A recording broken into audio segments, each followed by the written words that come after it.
Salam sejahtera murid-murid. Hari ini kita akan mempelajari tentang aplikasi pantulan gelombang bunyi di bawah subtopik fenomena dan aplikasi pantulan gelombang bunyi. Dalam video tutorial kali ini, kita akan mengkaji bagaimana pantulan gelombang bunyi digunakan dalam teknologi sonar. Kita selalu mendengar kapal nelayan boleh mengesan ikan menggunakan sonar, tetapi bagaimana sebenarnya teknologi sonar ini berfungsi? Mari kita sama-sama fahami melalui soalan berikut. Soalannya berbunyi, rajah berikut menunjukkan teknik sonar yang digunakan oleh kapal nelayan untuk mengesan ikan. Cuba murid-murid perhatikan rajah ini.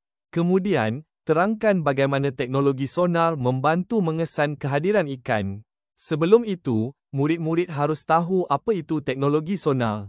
Sonar ialah singkatan bagi Sound Navigation and Ranging, atau diterjemahkan sebagai navigasi dan jarak bunyi. Sonar merupakan sistem atau peranti yang menggunakan gelombang bunyi untuk mengesan, menentukan jarak dan mengemudi objek di bawah permukaan air, seperti kapal selam lain, bangkai kapal atau dasar laut.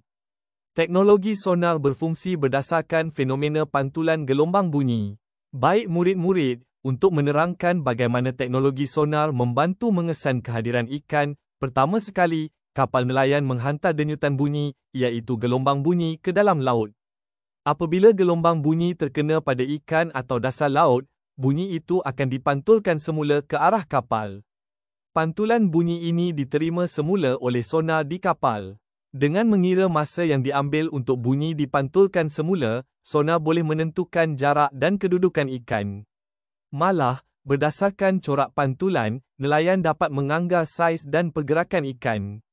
Jadi, fenomena yang berlaku di sini ialah pantulan gelombang bunyi, sama seperti gema yang kita dengar apabila bunyi memantul dari permukaan keras seperti dinding atau gunung. Oleh itu, melalui teknologi sonar, nelayan dapat mengesan kumpulan ikan dengan lebih cepat dan tepat. Inilah contoh aplikasi pantulan gelombang bunyi dalam kehidupan sebenar. Kita belajar bahawa bunyi bukan sekadar boleh didengar, tetapi juga boleh digunakan untuk mengesan, mengukur dan membantu manusia dalam pelbagai bidang termasuklah perikanan dan ketenteraan. Baik murid-murid, setakat ini saja pembelajaran kita. Teruskan belajar dengan penuh semangat, kerana setiap fenomena sains ada kaitan dengan dunia sebenar kita. Jumpa lagi.